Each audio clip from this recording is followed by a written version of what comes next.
Good afternoon and welcome to our online discussion of euthanasia and disability for February 13th, 15. My name is Amy Hasbrook and this is TVNDY. Hi.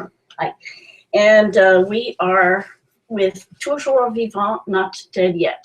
TVNDY is a project of the Council of Canadians with Disabilities, and our goal is to unify, inform, and give a voice to the disability rights-based opposition to assisted suicide, euthanasia, and other ending-of-life practices that have a discriminatory impact on people with disabilities. As I said, we oppose assisted suicide and euthanasia for several reasons. The first is that legalizing these practices is unnecessary because everyone already has the option to commit suicide and to refuse medical care, treatment, and to have palliative care and sedation at the end of life if that's what they want. Secondly, we believe it's discriminatory because while people without disabilities receive suicide prevention services, people with disabilities will be given suicide encouragement and help to kill themselves. Thirdly, we believe that the choice to die cannot be free as long as people with disabilities do not have choices and options to enable them to control where and how they live. And finally, there's a great deal of evidence that in the jurisdictions where these practices are legal, that safeguards do not prevent people with disabilities from being wrongly killed. The goal of our discussions is to give people with disabilities an opportunity to talk about the aspects of this issue that are pertinent to us. We have a great deal of experience with the medical system. We don't fit into the way the debate is usually framed as being between conservatives on the one hand and who oppose assisted suicide and people who claim they're progressive on the other side who support it. Usually those of us who are disability rights advocates are more progressive than the progressives. And our opposition is based on our experiences with discrimination and our experience in the health system and as advocates. There are several ways to participate. You can go to YouTube and do a search for euthanasia and disability. You can also go to Google Hangouts on Air and you'll be able to find our chat. You can join us that way. And you can also watch older broadcasts that we've done by going to YouTube and checking on our YouTube channel. For more information on the subjects that we discuss, you can contact us in several ways. Go to our website at tvndy.ca. Go to Facebook at facebook.com/toujours not dead yet. Follow me on Twitter, which is @TVNDY, or there must be another way. Oh, send us an email at info@tv-ndy.ca. Today's subjects, there's one subject only, and that is, oh goodness, I didn't save that. The decision of the Supreme Court of Canada. Yeah, of Canada. I didn't save my document. I don't have the changes here. Oh my. So Christian, you can start talking about that a little bit, and I am going to just go and get my document. Okay. Okay, first, Don't even look at that. That's not going to help you. Why you do? Okay. Sorry. First, there was a decision last Friday, the 6th of February, from the Canadian Supreme Court of Canada. This decision is very deceiving for our movement. Disappointing, yeah. Disappointing and deceiving. And CCD and the other movement is, could you help me? The Canadian Association for Community Living. Okay. Is very, very disappointed about this decision. And this decision will give us a lot of trouble, people with disability. There is many ways why this is very, very Okay, deceiving, disappointing. disappointing. Okay. Okay, hold on just a sec, and let's see if I can get this to come up. What the hell? Si tu me le donnes en français, je vais pouvoir te Ouais, le donner. ouais. Non, non, ça devrait marcher. Petit processus. Like a duck. Non, on dit pas ça dans la télévision. Sorry, my English is not so good, but this decision, if I could have your thing here, where is your thing? I could start it. Okay. Yes, you can look at that. I can't Yeah, see but that. how do you get it? You move it up and down like that. Oh. No, doesn't work. Is that where we should be? No. Down? Not too fast. Okay. It worked. No, doesn't work. Ow. 2 fingers. 2 finger. Oh, okay. Doesn't work either. Just Okay, great. okay, you got it? Mais ça marche pas tout le temps. Yeah, you just have to slide it, not tap it. Okay, I don't understand why this doesn't work. 215. What's this? C'est January 30, ça. C'est pas le bon. Hold on. This is not the good decision. This is the old one. Hold on. I'm working on it. Oh, okay, I got it. Okay, I'm sorry. I don't know why it didn't work. Okay, so, excuse me. In their unanimous decision, the Supreme Court said that the prohibition on physician-assisted dying is void insofar as it deprives a competent adult of suicide assistance where, 1, the person affected clearly consents to the termination of life, and 2, the person has a grievous and irremediable medical condition that causes enduring suffering that is intolerable to the person in the circumstances of his or her condition. So, in other words, to qualify for assisted suicide or euthanasia, a person has to be a competent adult, have an illness, disease, or disability, have intolerable physical or psychological suffering, and ask for it. Yeah, so that's what the and court it decision doesn't said. have either to be in the hand of life. So anybody with an adult could ask for. Right, exactly. So anybody who wants to die could say, I'm miserable. I want to die. I want to die, and they could get it. Anyone who fits that description, and that's a pretty broad description. The Council of Canadians with Disabilities and the Canadian Association of Community Living issued a press release last week stating that they were extremely disappointed that the views of the disability rights community in Canada were disregarded by the court. And I think it's important to add here that the disability rights community has 30 years of knowledge, research, analysis, and consideration, study of this issue, and other people with disabilities have an opinion, okay? But the court weighed those equally. The people pro and people con, they said, well, some people think this and some people think that, without regard to the fact that one side have a real serious studying and the other one have just an opinion. Right, exactly. So that was very, very frustrating to us.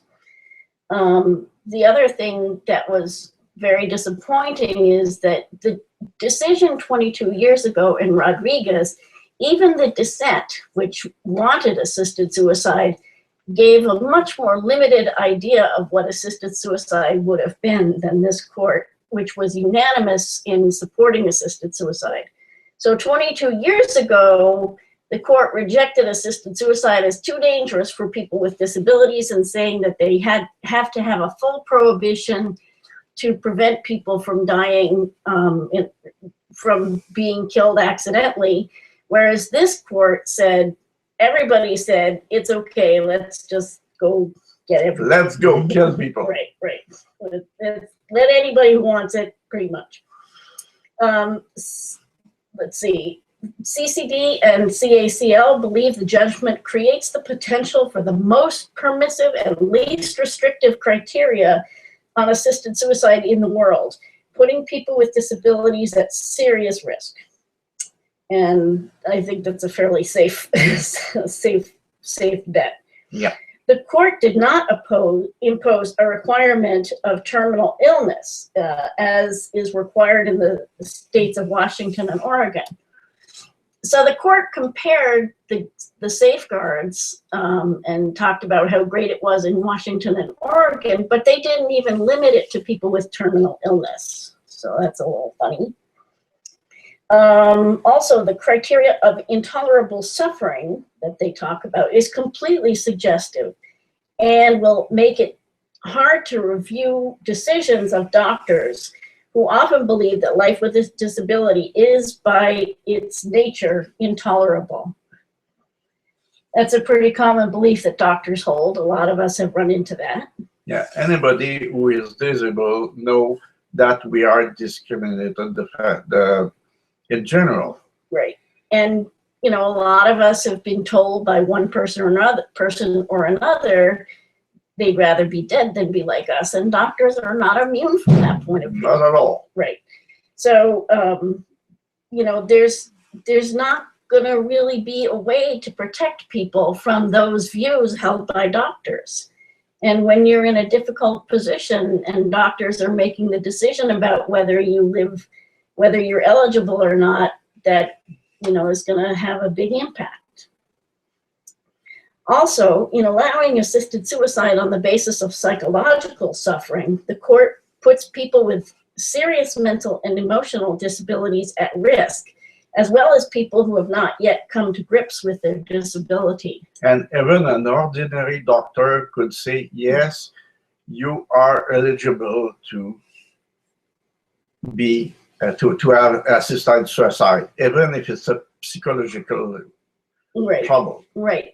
And there's, you know, they don't talk about how people are going to be sorted out, other than to say that they're satisfied that regular doctors are qualified to make those decisions as to who is, you know, competent to make a decision.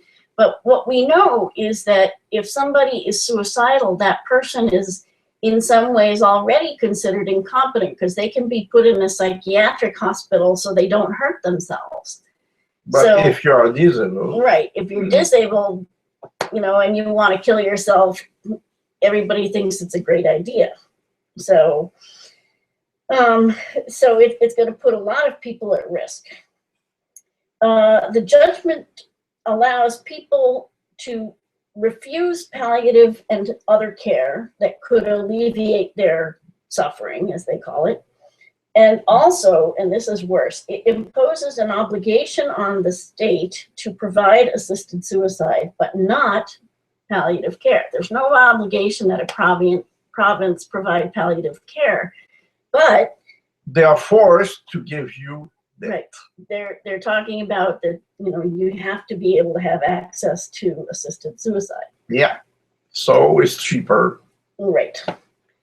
Also, the court did not limit assisted suicide to people who cannot commit suicide without help, despite the fact that the court's reasoning in making their decision is based on the idea that people with disabilities are deprived of the right to life because they can't commit suicide without help. So the court is not even able to answer to the right question. Right. So the court has this kind of twisted reasoning. They say, if you're disabled and you want to die, you might have to, you'll get to a point where you can't kill yourself, And you might not want to die before that point, but you might have to kill yourself before you get to that point because you won't be able to do it later. And so they're saying that that time between when you have to kill yourself while you can still do it and when you would really want to have wanted to die, that's a deprivation of life. So that could be a couple of months or a few months or a week or something. And they're saying that's a deprivation of the right to life. But they're not limiting assisted suicide to people who can't kill themselves. So they're kind of they're kind of erasing their own. Yeah, you are on the side of a bridge and somebody from the court tell you, jump. Well, yeah. So it's a little bit messed up. And the other thing is, if you look at that question, if somebody is in the period between when they can still commit suicide and when they can't commit suicide anymore, which we know is not really legitimate because somebody who is that sick can refuse medical treatment and have palliative sedation, they're not going to know anything, you know? So really a person, it's not about whether a person can or can't commit suicide, it's about the way they do it, right? So, but the court is basically saying that one way of committing, people with disabilities should have a choice of how they commit suicide. And that's kind of weird. And that they should have a choice of this special way of committing suicide that nobody else uses, nobody else gets to use. And that, you know, assisted suicide, they don't care that assisted suicide programs, you know, that people with disabilities are directed away from those because everybody thinks it's okay for disabled people to die. There's just a lot of really screwy things about this. The court continues to disregard or ignore the legal and ethical difference between withdrawal of medical treatment and an action to induce death.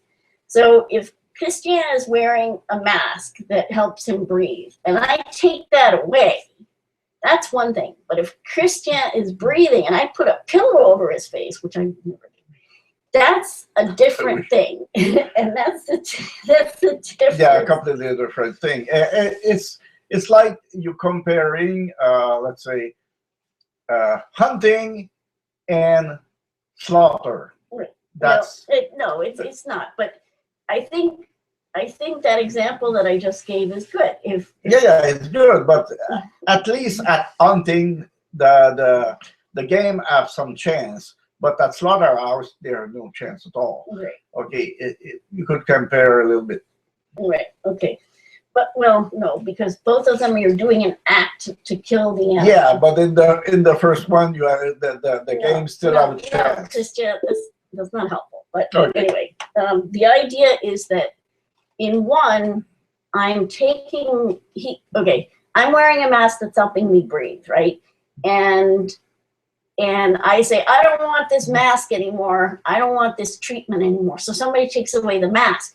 I might still be able to breathe.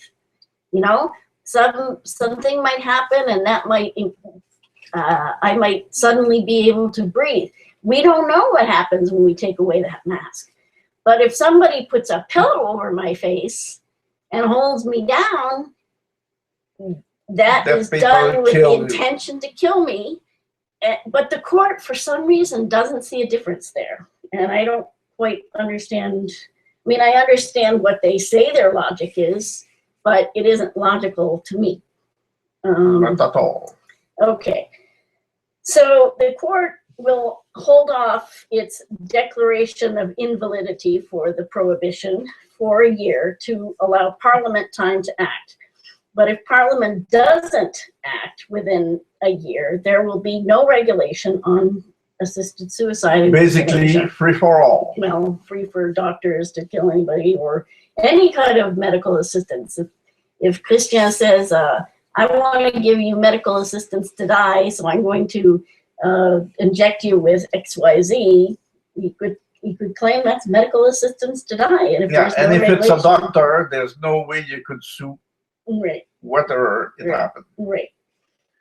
So the decision includes, you know, like the twisted logic around, you know, the right to life being the couple of weeks or months between when you want to die and when you are still able to commit suicide. There's some other contradictory arguments in this decision.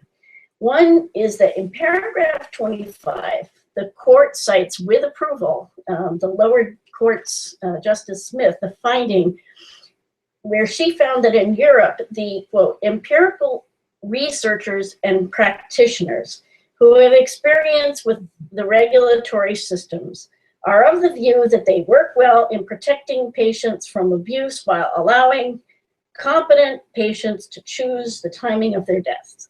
So she says it works okay in Europe in this one place. But then later, when she's presented, she trusts the evidence from Europe that says that it works. Basically, that's what she says. She trusts that evidence. Europe evidence. But then later, when she's presented with evidence that says it doesn't work, here's what she says. She doesn't trust. The trial judge concluded that it was problematic to draw inferences about the level of physician compliance with legislated safeguards based on the Belgian evidence. This distinction is relevant both in assessing the degree of physician compliance and in considering evidence with regard to the potential for a slippery slope. So she's saying, basically, you know, when you give me evidence that everything works out, I'll accept that. But if you give me evidence of the other side, I'm going to say that the culture is too different and it's already been, you know, people have already been killing people over there, so it's no different. Yeah, so Canadians are very better than Belgium. Yeah, except for in her decision, she did find that this happens in Canada as well. So there's that kind of contradiction that happens a lot in this case. So the decision, you know, with all these problems, it leaves us with a lot of questions that we have to look at as we are thinking about what to do next. So the first question is, how do we reconcile assisted suicide and euthanasia on the one hand with our public policy goal to prevent suicides? And that's a big, important question. That gets back to what we talk about discrimination. What will happen with service line for prevention of suicide? Right, and there's nothing, the decision doesn't address that at all. And those, you know, we brought it up in our pleadings a little bit, and the government mentioned it a little bit, but they decided that that wasn't important and they didn't talk about it in the decision. But I think that's a central question.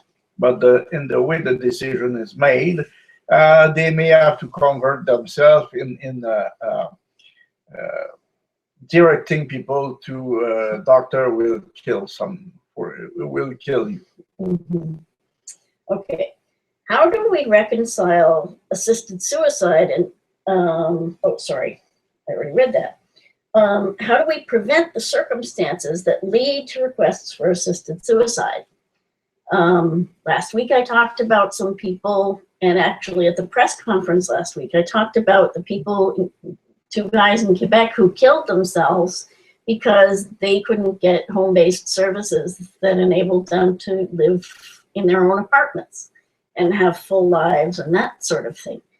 And those are the, if we look at places where it's legal, the reasons people give for wanting assisted suicide is because they can't go out, they can't do things they like to do, they feel loss of dignity, all kinds of things that relate to their disabilities. And if this law is going to be available to people with disabilities and not limited to people who are terminally ill, we need to think about the reasons people ask for assisted suicide, but how are we going to prevent those problems? How are we going to get people the palliative care they need and the home services they need so that they don't even have to ask, that they're happy living with their disabilities? And there's nothing in the decision that addresses that. Okay, another question. How do we ensure that having a disability and the need for personal care aren't thought of as being undignified and a suffering, and thus a reason for asking for assisted death? Because those are the things that people in the media talk about when they talk about wanting to die. I would never want to end up blah, in a bed, unable to do XYZ, blah, blah, blah. I wouldn't want to end up like that. I don't want someone else to wipe my butt. That's what people say. But those things are, you know, it's not undignified to need personal care and to get personal care. But sure, it is not. I have personally worked as an assistant nurse, and I wipe some ass, and there's nothing degrading to do that. right. And, you know, there are a lot of people with disabilities who are in this movement who talk about, we have tubes and we have leaks, and it's just the way it is sometimes with people. And, you know, people are diverse. Everybody's different. And if we stop thinking about these things as undignified and just think of them as normal, then maybe people won't feel so awful. Yeah, we would better to kill our newborn because we have to wipe their ass and Right. you know. Right, exactly. So another question that we need to look at is, how do we detect and eliminate the negative beliefs about the quality of life with a disability, both from the doctors and in the policy and the practice of assisted suicide and euthanasia? So how do we make sure that those beliefs don't get into the rules, but also they don't get into how it gets carried out? That's another important question that we need to think about, and we need people's input on. Yes. It's not just we're sitting around looking at our belly buttons thinking about it. How do we make sure that people who get assisted suicide and euthanasia are competent, making a free and informed choice, and unable to commit suicide without help? So those are some important questions. And I'm not just asking those for fun, because lots and lots of places have tried to answer those questions, and the answers have not been satisfactory because people are still dying who shouldn't be dying. Also, how do we make sure that the eligibility criteria don't slip, and that they are respected? So in Belgium, we saw the eligibility criteria change to allow euthanasia of kids, but we also saw more and more people being let in under the same eligibility criteria. Yeah, but Belgium are very less good than us, Yeah, you right. know. Right. Hey, Belgium exists for a longer Right. time than here. Their culture, and they've their- been doing it forever, and Yeah. blah, blah, blah. So if they are find a slippery slope, why we will not find a slippery slope here? Right. So how do we prevent those things? Because nobody else has been able to prevent them. No, we are better. We are Right. better. We sure. Well, no, I mean, that's the problem, is everybody believes that they're better than everybody else, but that's not true. 90% of drivers think they're better than half of the other drivers. Yeah. Many of the people who have publicly called for legalizing assisted suicide were, in fact, able to commit suicide. The latest example was Jeanette, no, that wasn't her name, something Barrett. All the case put Right. it in course Right. to today. Right. Okay. Basically, all of the people Yeah. who were publicly do this, Jillian Barrett, that was her name. Will we be able to maintain a restriction on those who are not capable of killing themselves? Well, the court doesn't seem to think it's that important, so maybe we won't. Should we only allow assisted suicide where the person themselves triggers the action. So maybe you've got an IV in your arm and the person has to pull a string to open up the feed, or are we going to allow euthanasia where the doctor does the deed? You know, how are we going to make this happen? Who knows? These are more very difficult questions. Is it going to be euthanasia or assisted suicide? How do we change the perception that safeguards work are against the interest of the person who is asking for assisted suicide? Because if you look at the proposed laws, the way they treat the safeguards is like, well, we don't really want to have to do this to people, but, you know, I guess we kind of should, as opposed to saying, this is going to protect everybody, even the people who ask. So we need to change that perception and ensure that, you know, people who are asking for it are really serious and not just feeling that way, you know, for a few days and are getting the help they need to avoid committing suicide. Another question is, does the government of Canada want to use its healthcare providers to get into the business of putting its citizens to death? Because Canada has not adopted the death penalty because it's afraid some people might wrongly be put to death. So is assisted suicide going to be the substitute for the death penalty? I wish not, because anyway, if it is, they should put back the death penalty, and we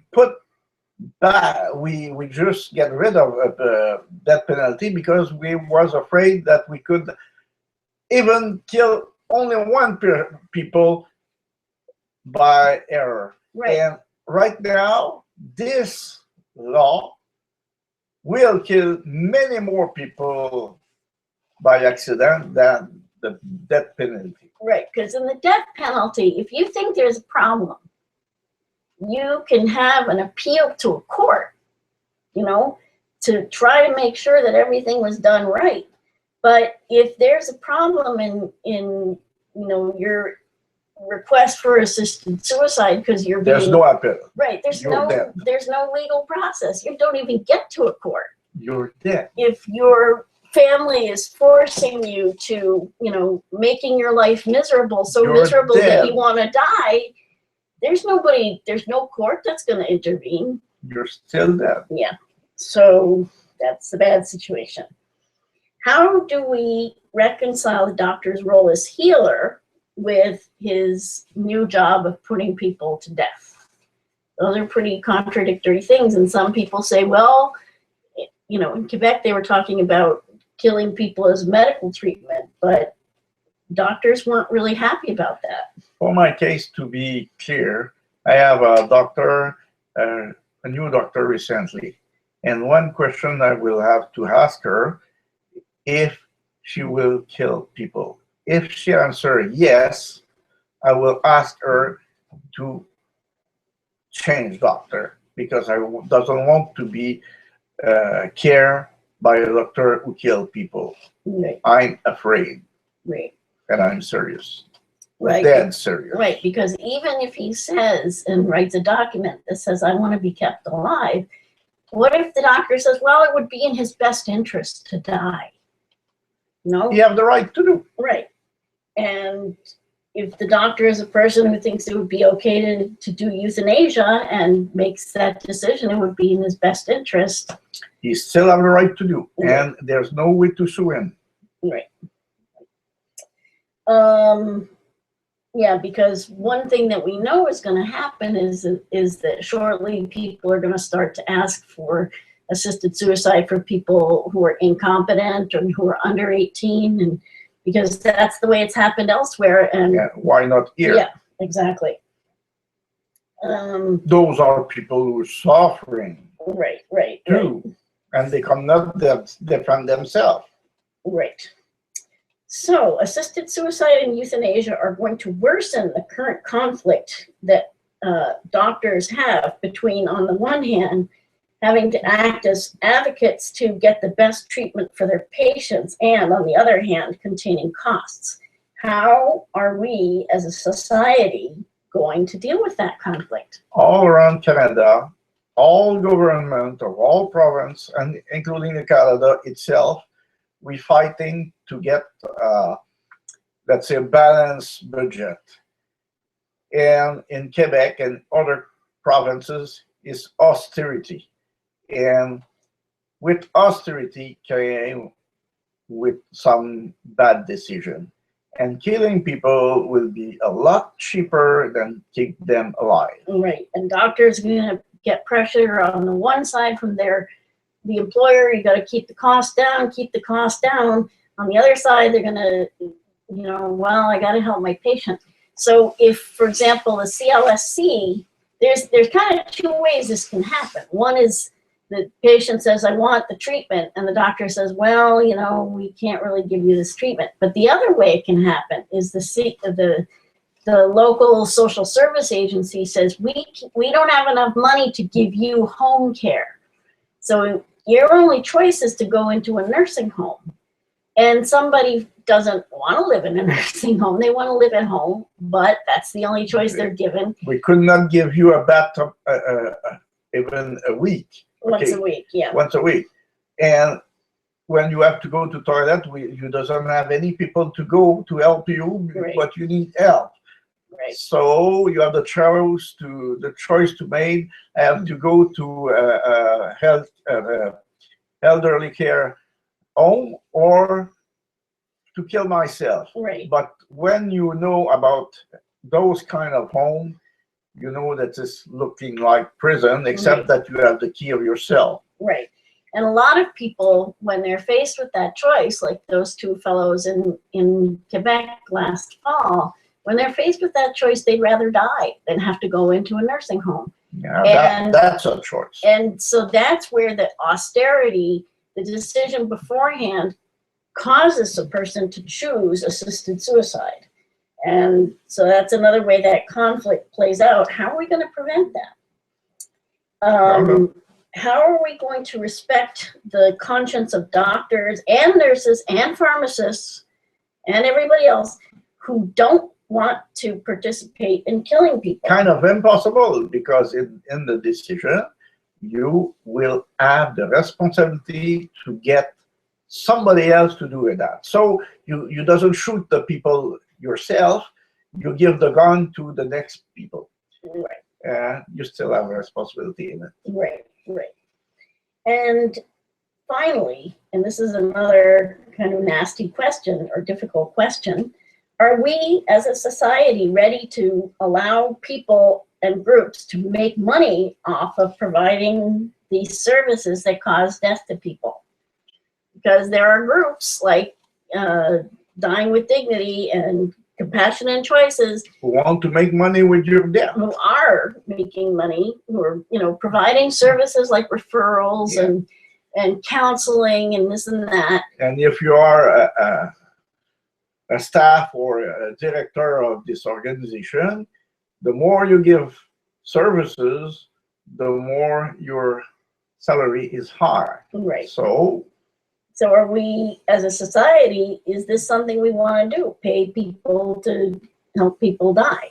I mean, we pay funeral directors because people already died, and we want to help them. Yeah, and all this phenomenon will create death doctor and death organization, and same thing for some place or clinic, death clinic. Right. It will be something awful. Yeah. Okay, so those are some of the questions that we have to think about when we talk to Parliament. And I encourage everybody to talk to your representatives, whether you're in Canada or anywhere else, because these are all questions that are important. So, is any of our viewer have any question? Don't be shy. We accept question and we will answer. Right. So, Okay, I want to go back over the contact information, how to get in touch with us. First of all, you can follow me on Twitter, which is @TVNDY. You can go to our Facebook page, and I often update the Facebook page. I have the decision in English and in French. I have information on the Facebook page about the decision, and that's facebook.com/toujours vivant, not dead yet. Also, you can go to our website at tvndy.ca, or you can email us at info@tv-ndy.ca. You can go to my YouTube channel, and you see my name there, or you can go do a search on euthanasia and disability and find old videos. And you can also go to my YouTube channel and find videos on this subject and watch old earlier broadcasts of our online discussion. So thank you for being there, and thank you, Christian, for helping out. Much obliged. See you next week. Right. Hopefully you'll join us again next week. Take good care. Goodbye.